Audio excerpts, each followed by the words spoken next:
Your Denver Broncos just signed an absolute athletic freak. This dude is a total specimen. In this video, we're going to break down what role he could play on this team's practice squad and potentially in the regular season. We get good news about the Marvin Mims injury, some mixed news about other injuries on the team heading into week 1 against the Tennessee Titans. I can't believe it's here. If you're new to the channel, I'm a diehard Denver Broncos fan named Ben. Helps me in the algorithm out a ton if you like the Broncos, if you would smash that like and subscribe button. So Sean Payton is the absolute roster manipulator of all of them, right? He knows how to play games. So he was talking about how one of the things that the NFL is allowing is that if you have an international player, they're allowed to not count against the 16 dudes you have on your practice squad. So you get 16 and then one international player. And so he joked about how he was asking all the players, like, hey, do any of you have a mom who was born in Brazil or a dad who's from Canada?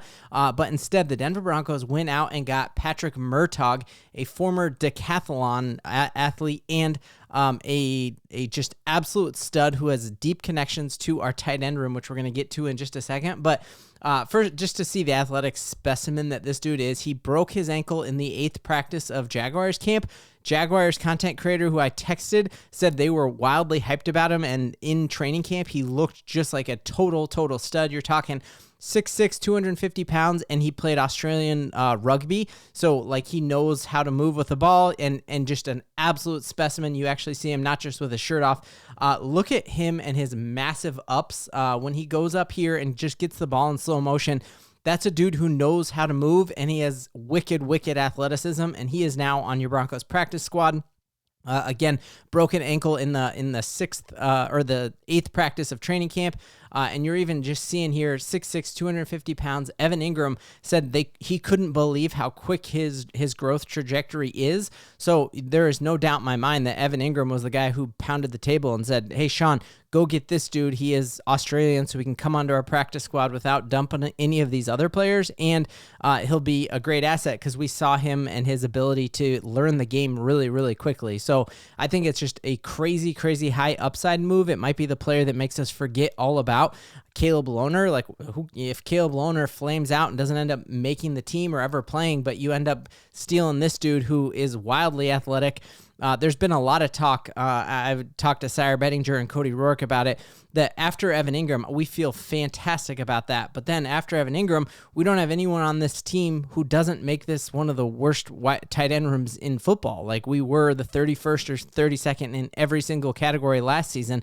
And so if something happens to Evan Engram, we're in trouble. I love having this Aussie in our back pocket as a guy who we see he has the athleticism of an Evan Engram, yet he's crazy young and a very high upside. Sean Payton in his press conference was kind of talking about how he puts different players in different categories when it comes to our practice squad. He had stated that there's 2 different types. There's your developmental type that you hope over the course of a whole season you see massive jumps up to them, and then you have other ones that he calls as AAA players. Those are players who can step in immediately and you can suit them for a game and start them in the game.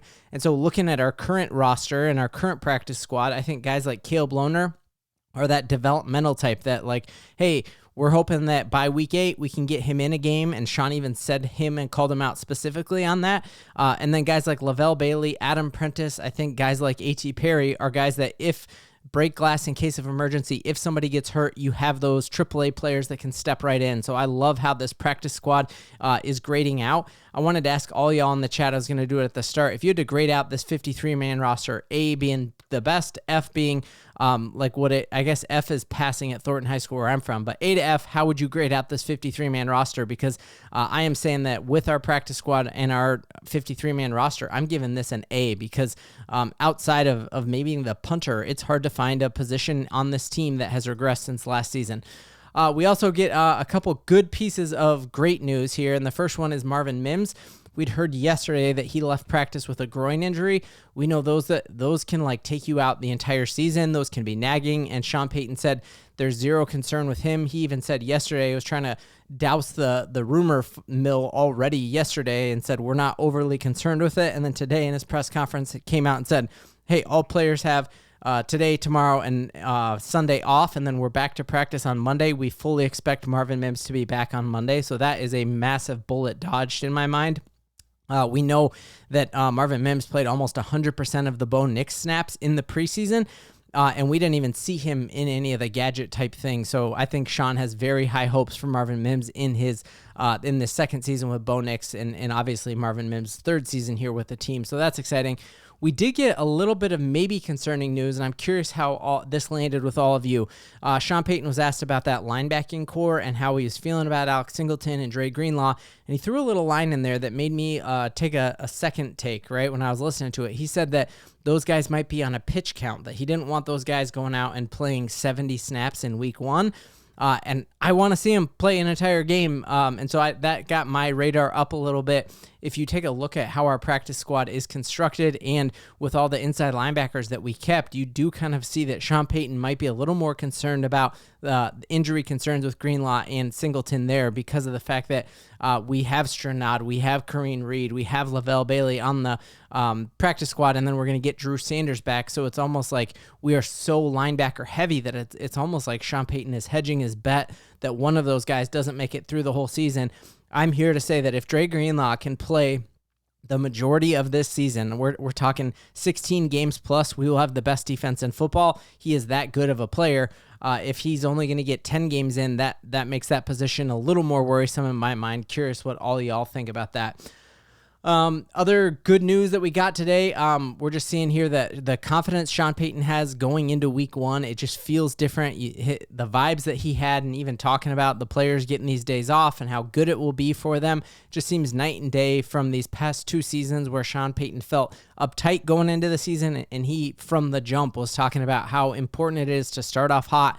And last season, you can just tell those first couple games for Sean, he knew they were going to be like feel-out games and learn the system games. Like we were just off of the news that Bo Nix was going to be the starter at this time last season, and now he has a whole season under his belt and just has a wild amount of confidence in him.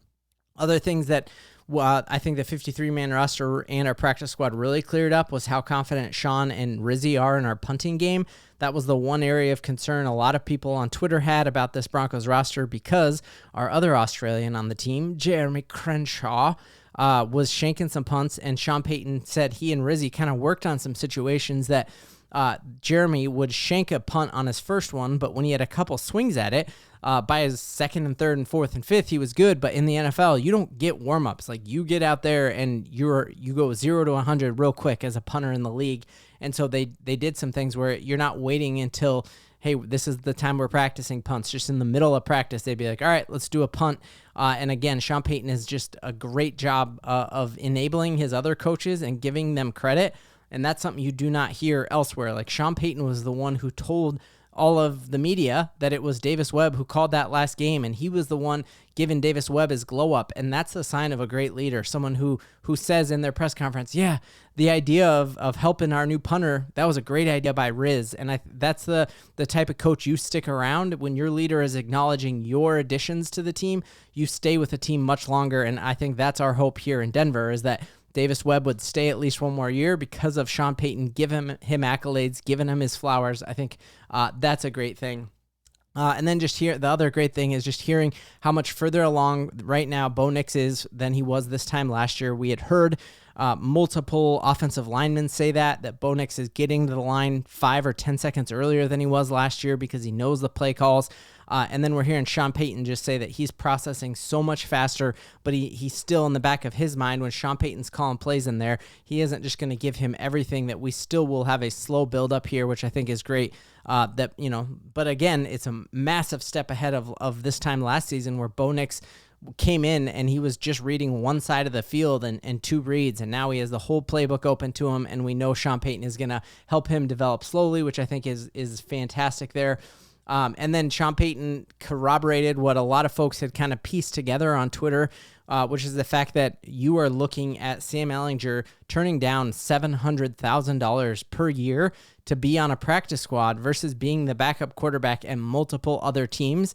And that is either a corroboration of the fact that Sean Payton is going to make backup quarterbacks millions of dollars like he did with Zach Wilson last year, or it's, hey, Ehlinger knows that this team has a shot at a Super Bowl this year, and he wants a Super Bowl ring, which he would get by being on the practice squad. So either way, it is an indictment on how great this culture is and how much people actually want to play for Sean Payton. So the next time someone tells you, oh, nobody wants to play for Sean Payton, he's like a drill sergeant. It's like, hey, a guy turned down almost $1 million a year to be a backup rather than going and getting way more money and playing somewhere else. People want to play for Sean Payton, which should have you wildly hyped about this season. And then you just see the silliness of Sean coming out in a way that I don't think you would see if he was uptight about this year. He set expectations about as high as you could when he told all of these national media outlets that, guys, we are going to be a deep playoff out and we have all the pieces needed for a Super Bowl. He could be feeling that pressure, and instead he's recording this hilarious video where he challenges John Gruden. He puts on a helmet here, and he goes back to his alma mater and challenges John Gruden and their alma mater, and they have a date or a bet on the line for a dinner at Shanahan's and a box opener for the packages that John Gruden opens on his YouTube channel. So I just think silly Sean Payton with the bar that he put so high. If Sean Payton was afraid of hitting that bar, he's not releasing silly videos here, and it just shows Sean Payton is not who the national media paints him out to be as this bounty gate hardline coach. He's a coach that players will take $700,000 less to stick around this guy. We broke down all of the former New Orleans Saints who are now Denver Broncos because of Sean Payton. And ladies and gentlemen, this right here is your Denver Broncos coach. And then lastly, the last piece of news that we heard, we actually got to hear from our GM, George Payton. And we know Sean Payton likes to pop off, and he'll tell everyone that how good he thinks his team is. I think George Payton is a lot more measured. And George Payton set that bar very, very high as well, because he called Bo Nix a franchise quarterback, which is a term that we've been saying in the media, but you haven't heard that from our GM yet. And then he talked about how we've loaded up on the inside of our defensive line and on our offensive lines, and he said that's a recipe to win a lot of games. And so you're seeing both of these guys set the bar tremendously high. The Broncos just dominated the offseason. The regular season is here, and in 10 days we have Broncos football, and we got so much to believe in. I'm going to nail this too. Someone pointed out I'd missed 5 in a row. I'm locked in. I'm back, baby. I'm back, baby. Edit that. Come on!